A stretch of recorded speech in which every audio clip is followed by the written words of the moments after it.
오늘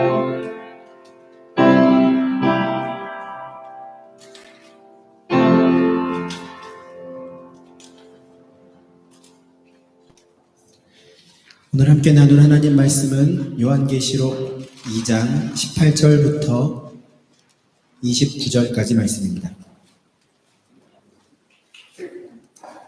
요한계시록 2장 18절부터 29절까지 신약성경 401면 정도에 있습니다.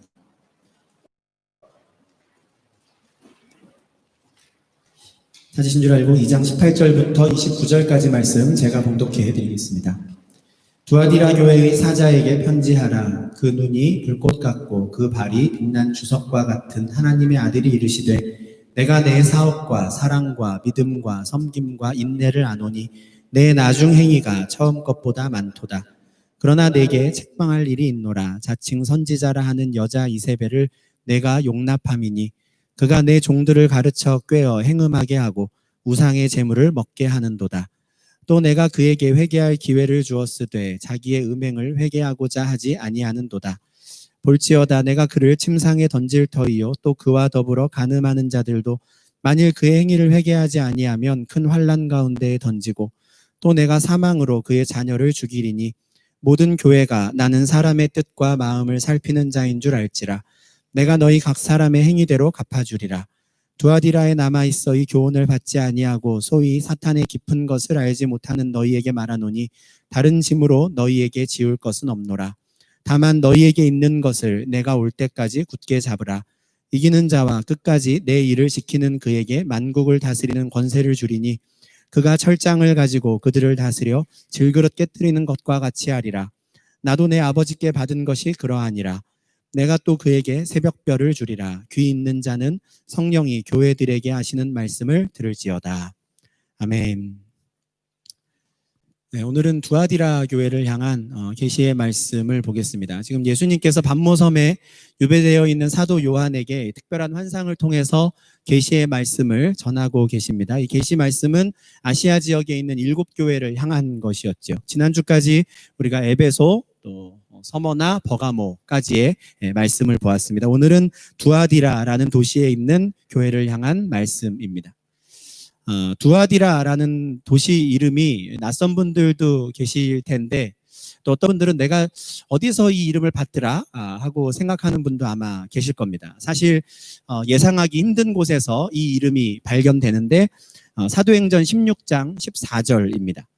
사도행전 16장에는 아시아 지역에서 복음을 전하고자 했던 이 사도 바울과 그의 일행을 하나님께서 마게도냐 지역, 지금의 유럽 지역으로 이렇게 이동시키시죠. 그렇게 해서 마게도냐의 첫 성 빌립보에 이제 바울과 그의 일행이 들어가서 복음을 전합니다. 빌립보에서 가장 먼저 복음을 받아들인 여인의 이름이 기록되어 있는데 바로 루디아이죠. 근데 그 루디아가 어떤 사람으로 소개되어 있냐면 두아디라 시에 있는 자색 옷감 장사입니다. 그러니까 살기는 마게도냐 빌립보가 자기 집인데 자기 가게는 아시아에 있는 이 두아디라에 있는 거예요. 거기서 옷감 장사를 하는 사람입니다. 아마 대단히 왕성한 활동을 하던 상인이 아니었을까 싶은데 궁금하죠. 굳이 빌립보에 사는 사람이 두아디라에 가게를 열고 그곳에서 옷감 장사를 할 필요가 있을까? 육로로 연결된 것도 아니거든요. 마게도냐에서 지금 이 아시아까지 가려면 에게해라고 하는 바다를 건너가야 합니다. 그리스 지역에서 지금 터키로 넘어가야 하는 것이죠. 굳이 배를 타고 오가면서 왜 두아디라에서 장사를 할까? 왜 그렇게 하겠습니까? 이유는 단순하죠. 거기가 장사하기 좋은 곳이기 때문에 그렇습니다. 두아디라에서 장사를 하면 돈을 잘 벌 수 있는 도시였기 때문에 그렇죠. 마게도냐 그 빌립보에 사는 사람도 두아디라에서 가게를 할 정도로 두아디라는 장사하는 사람들에게는 참 좋은 기회가 많은 도시였습니다. 그동안 우리가 에베소, 서머나 또 버가모까지 한 교회 한 교회를 보면서 각 교회 또 그 교회가 처했던 그 지역의 특징들을 말씀을 드렸었습니다. 에베소는 아시아의 경제 중심지라고 말씀을 드렸고요. 그리고 서머나는 지금도 많은 사람들이 살고 있는 항구 도시, 물자가 많이 오가는 도시였죠. 버가모는 비록 지금은 폐허만 남아 있지만 그 당시 아시아의 정치 중심지라고 말씀드렸습니다. 두아디라는 상업이 발달한, 장사하는 사람들이 많이 있던 도시였습니다. 물론 에베소에 비하면 그렇게 활발한 정도는 아니었을 수도 있고요. 서머나에 비하면 또 그만큼 많은 물류가 오가는 도시는 아니었을지 모릅니다. 그렇지만 두아디라도 만만치 않게 상업 활동이 활발했던 도시입니다. 그런데 지도상으로 보면 에베소나 서머나는 이제 항구 도시이니까 그럴 법한데 두아디라는 약간 내륙에 있거든요. 이 내륙에 있는 이 두아디라가 어떻게 해서 그렇게 상업이 활발한 도시가 됐을까? 학자들이 열심히 연구를 했습니다. 이건 제 몫은 아니고 많이 연구한 분들의 이제 자료를 제가 가지고 와서 보니까 두 가지를 이야기해요. 첫 번째는 그때나 지금이나 교통이 중요한 거예요. 에베소나 서머나에서 물류가 들어오면 이제 내륙 지역으로 갈 때 이 두아디라라는 도시를 꼭 지나야 하는 겁니다. 특히 지금 터키로 보면 흑해 남쪽에 있는 터키 북쪽 지역으로 이 물자가 가려면 반드시 두아디라를 지나가야 합니다. 두아디라의 현재 지명이 아키사르라고 해요. 정확한 발음인지 모르겠지만 터키 도시인데 지금도 터키의 서부 지역의 이 물류와 상업의 중심지라고 합니다.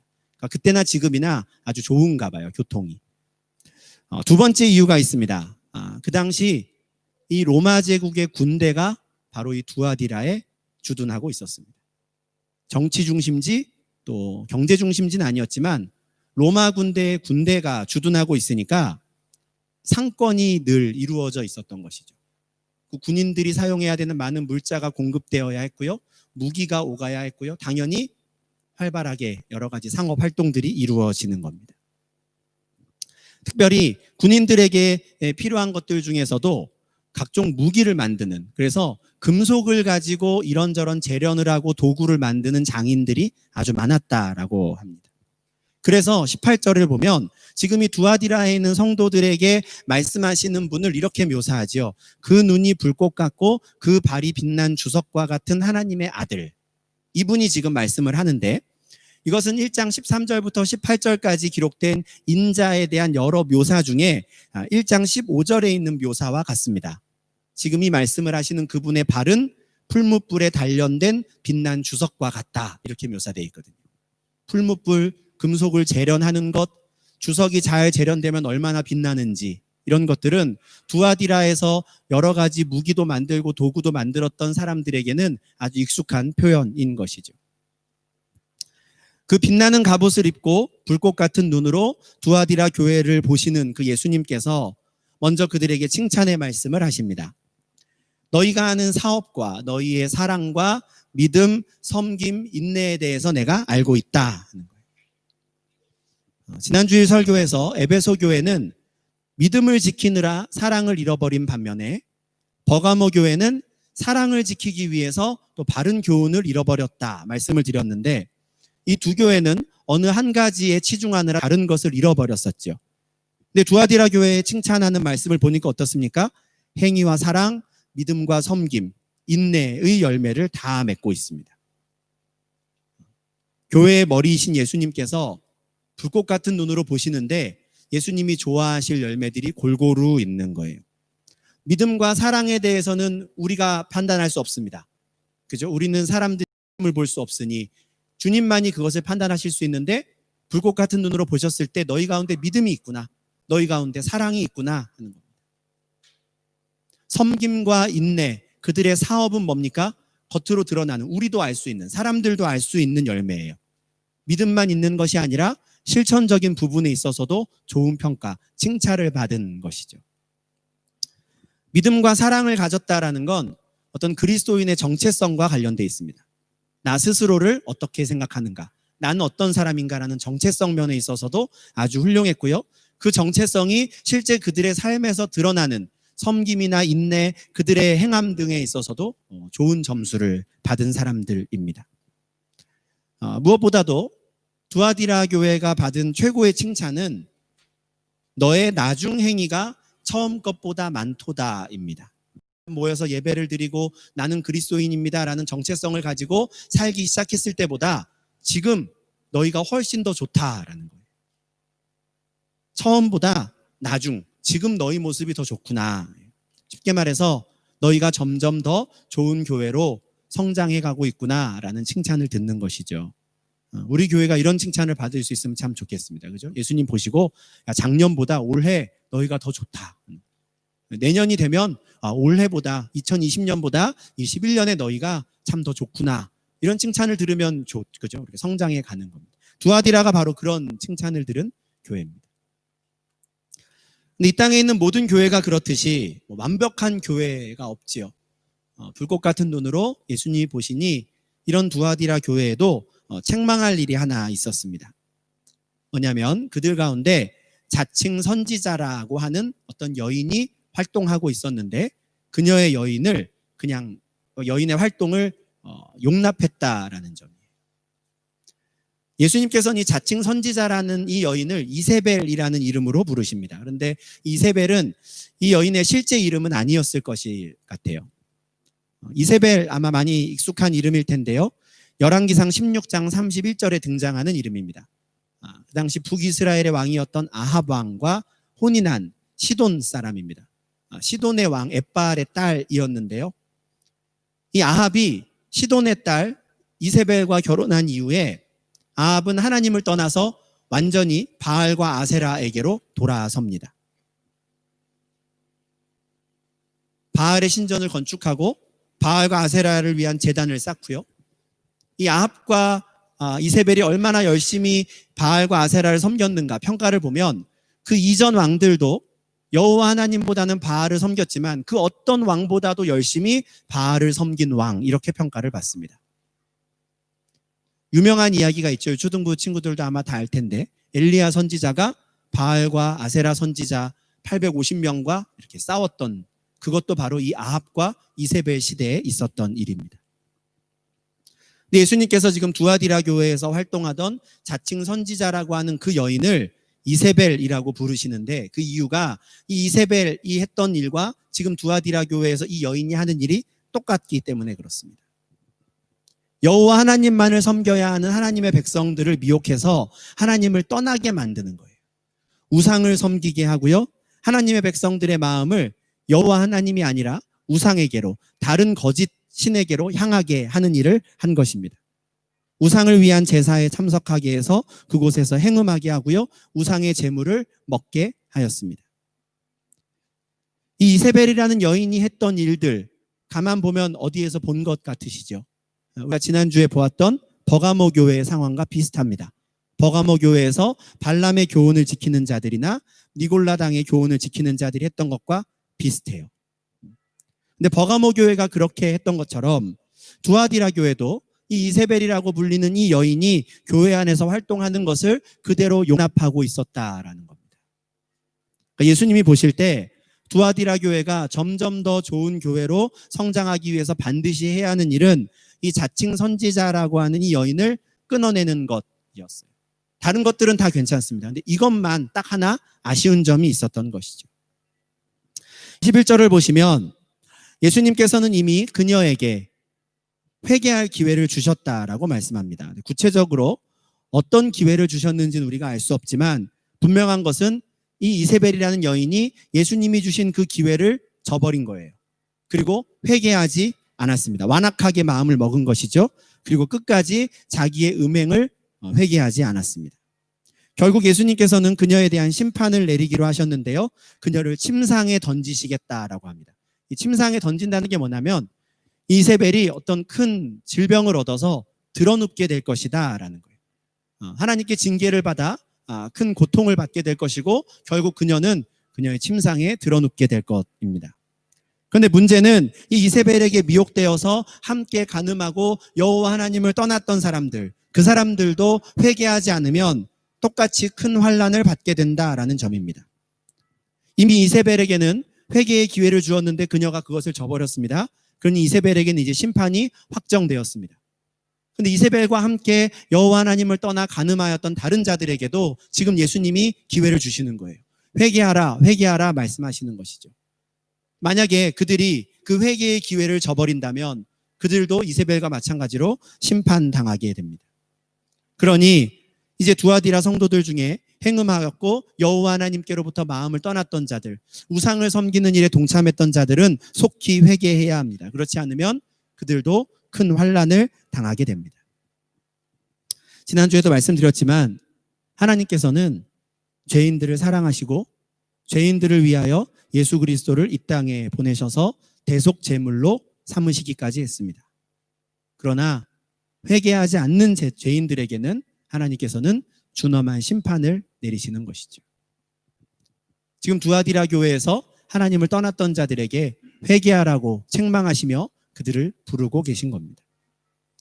23절에서 예수님께서는 이세벨의 꾀임에 빠져서 여호와를 떠났던 자들을 그의 자녀라고 부릅니다. 이세벨의 자녀들인 것이죠. 그의 꾀임에 넘어가서 우상을 숭배하고 음행을 저지르고도 회개하지 않는 자들, 그의 자녀들에게는 심판을 내릴 것입니다. 내가 그들에게 죽음을 내리겠다 했는데 이것은 첫 번째 사망을 의미하는 게 아닙니다. 나의 육체적인 죽음을 말하는 게 아니라 둘째 사망의 해를 받는 것이죠. 여호와 하나님과 완전히 관계가 끊어져서 버림받게 되는 것입니다. 불꽃 같은 눈으로 각 사람의 마음과 생각을 살피시는 주님께서 그 각 사람이 행한 대로 갚으실 때 그 어느 누구도 그 심판에 대해 항의할 수 없을 것입니다. 다행인 것은 24절을 보니까 이 두아디라 교회의 모든 사람들, 모든 성도들이 이세벨의 꾀임에 빠진 것은 아니었던 것 같아요. 아직 그들 중에는 이 거짓 교훈을 받지 않은 사람들이 있었습니다.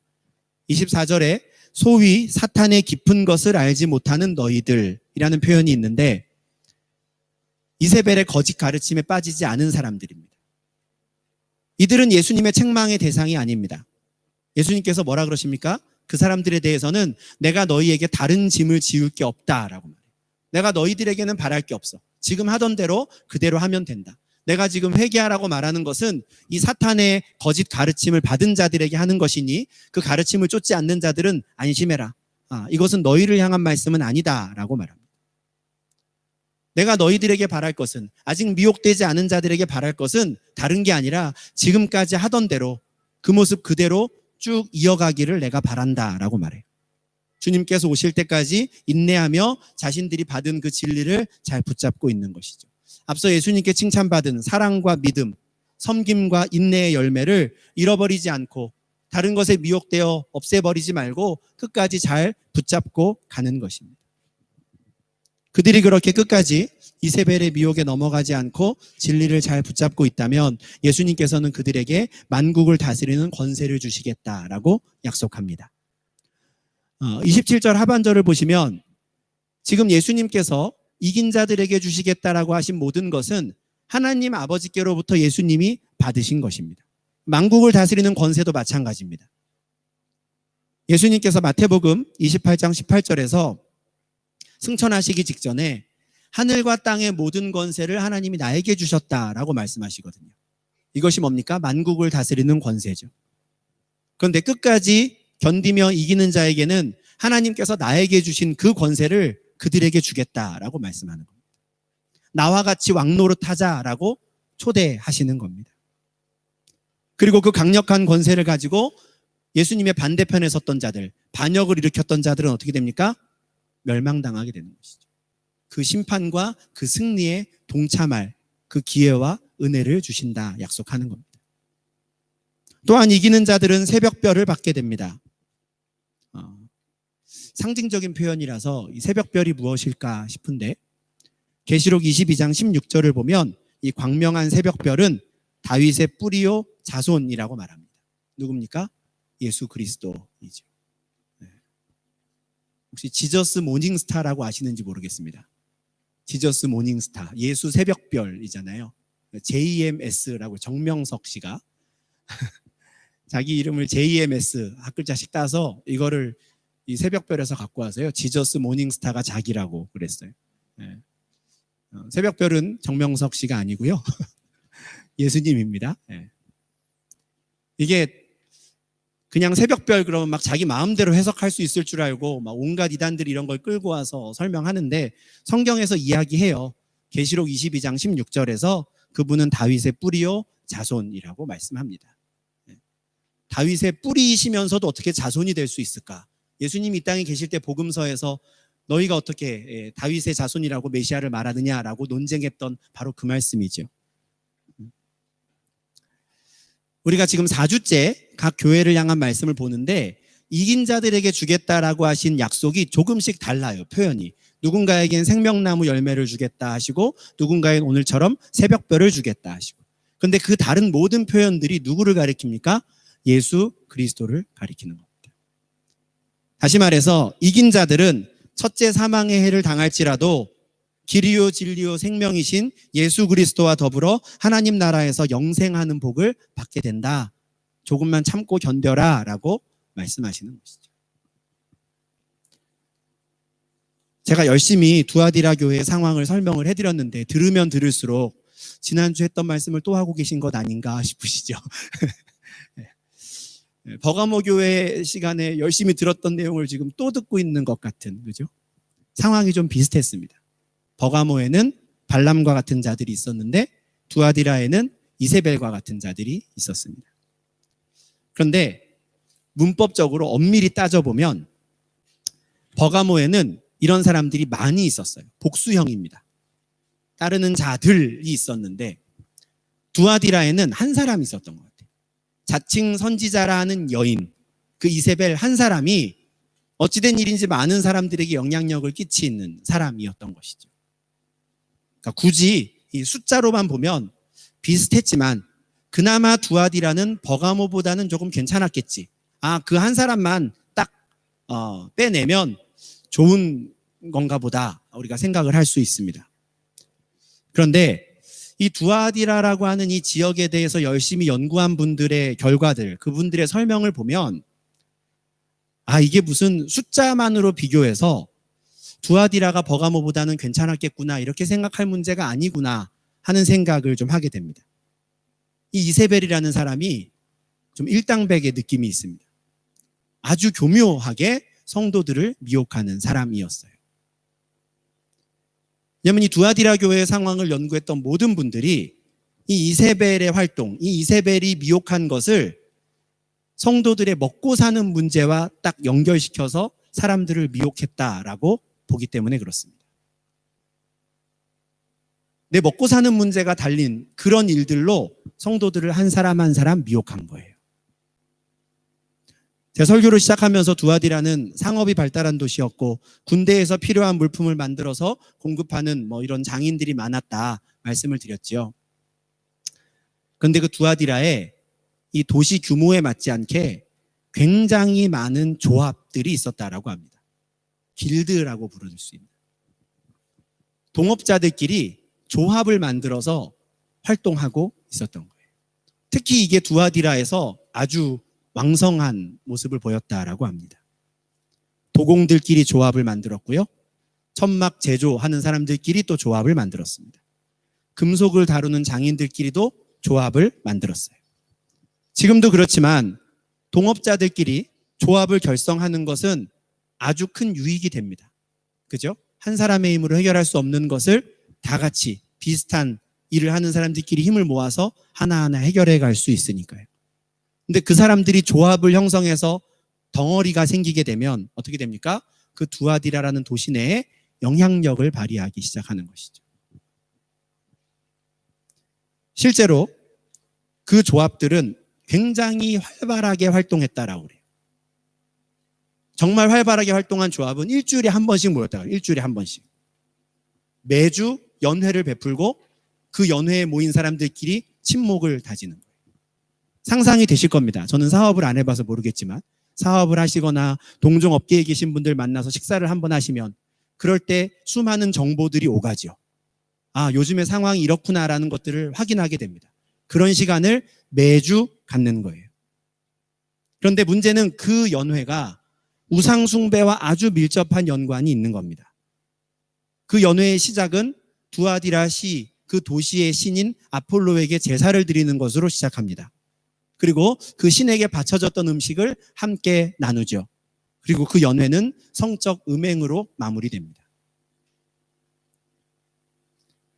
이 자칭 선지자라 하는 이 여자 이세벨이 성도들도 각 조합에서 열리는 이 연회에 참석해도 된다. 너무 부담 갖지 말아라 라고 교묘히 성도들을 미혹하였던 자라고 추정하는 것이죠. 그래서 제가 아까 말씀드린 대로 성도들의 먹고 사는 문제를 연관시켜서 하나님의 백성들을 미혹한 사람이라고 설명을 드린 겁니다. 그러니 거짓 선지자의 숫자가 많고 적은 게 문제가 아닌 거예요. 오히려 성도들의 마음을 흔드는 건 이런 부분입니다. 두아디라시에서 사업을 좀 해보고 장사를 좀 해보려면, 한마디로 돈을 좀 벌어보려면 그 조합에 가입하지 않고서는 할 수가 없습니다. 중요한 정보는 거기서 다 오가니까요. 거기에 가입하지 않고 내가 여기서 사업을 해보겠다? 그건 비상식적인 일입니다. 거기서 경제활동을 하려면 그런 조합에 들어가 활동하는 게 당연한 거예요. 그때나 지금이나 사업을 하고 돈을 벌려면 네트워크가 중요한데 동업자들끼리 모여있는 건 네트워크의 기본이죠. 그런데 이렇게 당연하고 기본적인 그 일에 내가 동참하는 게 예수 믿은 성도들에게는 큰 시험거리입니다. 두아디라의 상황이 그런 거예요. 예전에 예수를 몰랐을 때는 그냥 그렇게 하는 게 당연한 것이었는데 이제 예수를 믿고 내가 하나님만을 섬기겠습니다 라고 하니까 내 생각과 마음이 달라지는 거죠. 괜찮을까 하는 마음이 드는 겁니다. 조합에서 열리는 연회에 참석하는 것도 부담스럽고 그냥 개인적으로 만나서 교제하는 것이야 내가 괜찮은데 공식적인 자리에 가서 제사도 함께 드리고 우상제물을 먹고 연회가 끝날 때 행해지는 그 음행에 나만 쏙 빠지는 것도 괜히 좀 멋쩍고 이때까지 나도 그것을 같이 해왔는데 이제 예수 믿었다고 새삼스럽게 거리를 두는 것도 좀 이상하고 고민인 것이죠. 1년에 한 번 하는 것도 아니고 매주 한다면 이번 주 겨우 넘겼는데 다음 주는 내가 무슨 핑계를 댈까? 얼마나 고민이 되겠습니까? 그런데 자칭 선지자라고 하는 내가 하나님 말씀을 들었는데 라고 말하는 이 여인이 나타나서 괜찮대 라고 말하는 겁니다. 한번 예수 믿었으면 그 정도는 괜찮대. 어쩔 수 없잖아. 예수님도 그 정도는 눈 감아 주신대. 내가 그 말씀을 들었어 하는 거예요. 자칭 선지자. 하나님 말씀을 들었어 라고 말하는 사람인 겁니다. 그런 행동을 해도 너의 마음만 잘 지키면 너의 믿음만 흔들리지 않으면 괜찮아 라고 말하는 것이죠. 그러면서 자신의 자녀들에 대해 이야기합니다. 누구도 지난주에 그 연회에 참석했었다고. 그래도 이번 주일에 교회 와서 예배 잘 드리지 않았냐고. 괜찮다고 말하는 것이죠. 이런 말을 들으면 흔들리지 않을 사람이 없습니다. 어떻게 안 흔들리겠어요? 먹고 사는 문제가 달려있는데. 그냥 우리의 본성이 그렇습니다. 그죠? 어떤 나의 신념이나 믿음에 대해서 정반대되는 말을 직접적으로 들으면 거부감이 생겨요. 그건 오히려 완강하게 거절할 수 있습니다. 그런데 비슷하게 갈 수 있는 어떤 타협점이 제시되면 마음이 흔들리는 것이죠. 이건 괜찮을까 하고 틈을 보이는 겁니다. 돈을 버는 문제, 성적인 쾌락, 섹스와 관련된 문제, 인간의 권력을 추구하는 문제. 정말 우리의 모든 타락한 인간이 본성적으로 가지고 있는 이 욕망을 자극하는 것이라면 더더욱 그렇죠.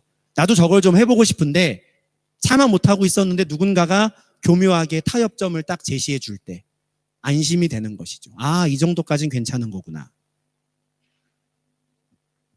사탄이 성도들을 시험하는 방법은 두 가지가 있습니다. 핍박을 하거나 유혹을 하거나.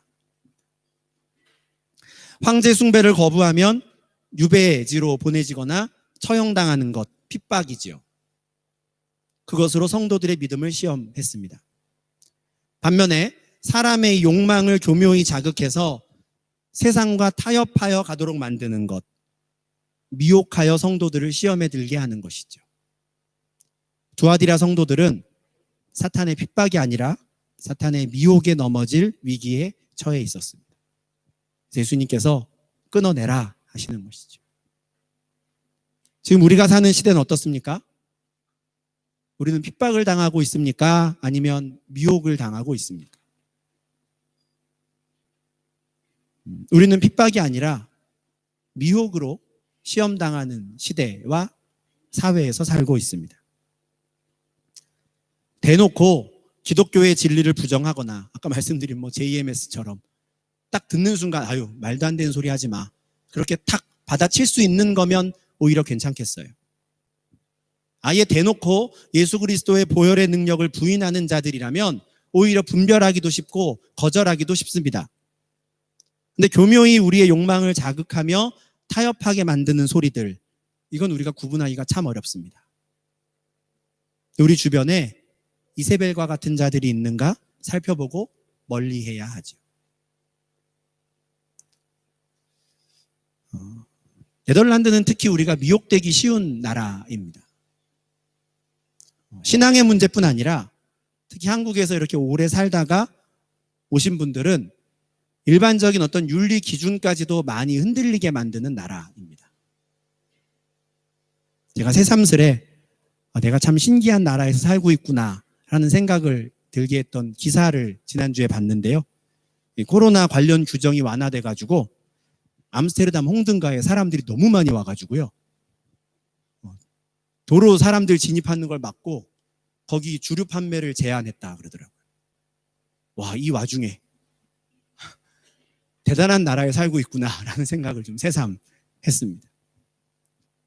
네덜란드에 와보니 그런 합법적인 일들로 우리의 많은 생각들이 흔들립니다.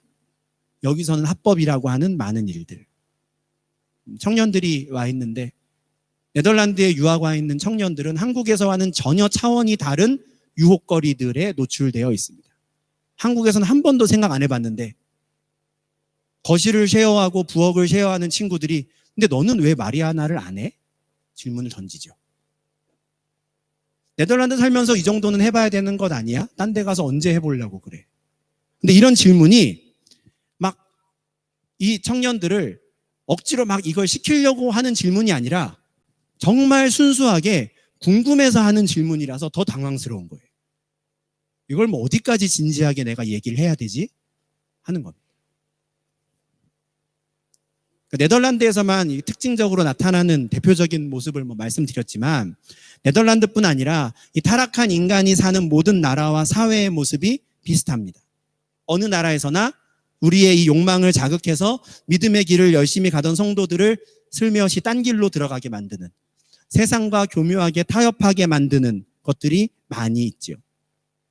이유도 다양합니다. 직장에서 인정받기 위해서, 공부를 잘하기 위해서, 사업에 성공하기 위해서, 내 건강을 위해서 여러 가지 이유들을 들으면 거부할 수 없는 것들이 나열되며 많은 성도들을 미혹하지요. 합법이라는 명분으로 다른 사람들도 다 한다는 그 이유로 성도들을 미혹하는 게 참 많이 있습니다. 교회 밖에서뿐만 아니라 만약에 교회 안에서 우리가 오늘 본문에서 보았던 두아디라의 이세벨과 같은 사람이 있다면 우리는 더 분별하기 힘들죠. 다른 사람도 다 해라는 말에 우리는 넘어가는 겁니다. 헷갈리게 되는 것이죠. 내가 뭘 해야 하며 어떻게 해야 하며 무엇을 하지 말아야 하는가 무엇을 해야 하는가 우리가 분별해야 하는 것입니다. 사실 제가 어렸을 때 참 이해하기 어려웠던 말씀들 중에 하나가 요한복음 8장 32절이었습니다. 진리를 알지니 진리가 너희를 자유롭게 하리라 예요. 이 말씀만 들으면 사실 짜증이 났습니다. 화가 났어요. 나 교회 다닌다 그래서 안 해야 되는 거 투성인데 하면 안 되는 거 투성인데 뭐가 날 자유롭게 한단 말인가. 짜증이 났었습니다. 근데 그때 제가 화를 내고 짜증냈던 건 진리가 뭔지 모르고 자유가 뭔지 몰랐기 때문이구나라는 걸 나중에 알게 됐어요. 진리가 너희를 자유케 하리라라는 말씀은 진리를 알고 나면 이제 나는 내 마음대로 살아도 된다 이런 뜻이 아니었습니다. 이렇게 생각하는 것은 이세벨의 가르침을 따르는 것이죠. 요한복음 8장 32절에서 진리를 알지니 진리가 너희를 자유롭게 하리라라는 것은 내가 해도 되는 말이 무엇이고 하면 안 되는 말이 무엇인지 내가 할 수 있는 행동이 무엇이고 하면 안 되는 행동이 무엇인지를 진리를 알면 분별할 수 있게 된다라는 거예요. 언제 어디서든 내가 진리를 알기 때문에 어색해하거나 두려워하지 않고 나는 나답게, 그리스도인답게 살 수 있게 된다라는 겁니다. 네덜란드 처음 오셨을 때 이 나라의 문화와 규범을 몰라서 실수한 적이 많으실 겁니다. 관공서 처음 갔을 때나 병원에 갔을 때나 네덜란드 사람 집에 초대받아 갔을 때 뭘 어떻게 해야 되는지 몰라서 좀 당황스러웠던 적들이 있죠. 그런데 어떻습니까? 한 해, 두 해 시간이 지나고 한 번, 두 번 해보면 이제 알죠. 아, 여기선 이렇게 하는 거구나. 저 상황에선 이렇게 하는 거구나. 방법을 알게 되면 좀 편해지는 겁니다. 진리를 알지니 진리가 너희를 자유롭게 하리라는 말씀도 같습니다. 진리를 알면 어디에서나 내가 아는 그 기준에 따라 말하고 행동하면 되는 것이죠. 진리이신 예수 그리스도를 알고 하나님 나라의 백성이 되면 언제 어디서나 그 하나님의 통치를 받고 하나님 나라의 법에 따라 말하고 행동하는 겁니다. 그때그때 새로운 기준, 새로운 법을 배우는 것이 아닙니다. 한국에서 살 때나 네덜란드에 살 때나 그리스도인으로서 살아가는 것이죠. 달라지지 않는 겁니다. 학생일 때에나 성인이 되었을 때에나 직장을 다닐 때에나 사업을 할 때에나 결혼 전이나 결혼 후에나 성도들은 우리들에게 주어진 것을 굳게 잡고 살아가는 사람들입니다. 상황이 달라졌다고, 이젠 나이가 들었다고, 예전에는 미처 몰랐던 것을 이젠 알게 됐다는 이유로 이세벨의 미혹에 넘어가 타협하는 길로 걸어가는 것, 이것은 참된 성도의 모습이 아닙니다. 그런 미혹이 찾아올 때 진리를 알고 그 교훈을 받지 않고 이미 주님께 받은 것을 굳게 지키는 것이 참된 성도의 모습이죠. 주님이 오실 때까지 끝까지 주님께 받은 것을 지켜 이기는 자가 된 성도들은 예수님과 더불어 영원한 하나님 나라에서 왕노릇하게 될 것이다 라고 하셨습니다. 그날을 사모하며 타협하지 않고 끝까지 믿음의 길을 걸어가는 참된 성도님들 되시기를 주님의 이름으로 축원합니다. 기도하겠습니다. 하나님 아버지 감사합니다. 이 타락한 세상 가운데 우리를 주의 백성으로 불러주시고 거룩한 하나님 나라 백성 삼아주시니 감사합니다. 세월이 지나고 또 시대와 상황이 달라진다 할지라도 우리가 바른 진리를 알고 바른 교훈을 붙잡고 주의 백성다운 모습으로 살아가는 저희 되게 하여 주시옵소서. 이세벨과 같은 자들의 소리에 귀 기울이지 않게 하시고 그들이 우리에게 타협할 수 있는 세상과 함께 갈 수 있는 길을 알려줄 때에 그 소리에 귀를 닫게 하시며 우리가 참된 진리이신 예수 그리스도를 바라보고 이 땅을 살아가며 승리하는 자들 될 수 있도록 주님 역사하여 주시옵소서. 시험에 들지 않도록 늘 깨어 기도하라 하셨습니다. 저희들도 매일의 삶 가운데 시험에 들지 않도록 깨어 기도하게 하시며 언제나 진리의 말씀을 붙잡고 당황하지 않고 주님 살아가는, 그래서 언제나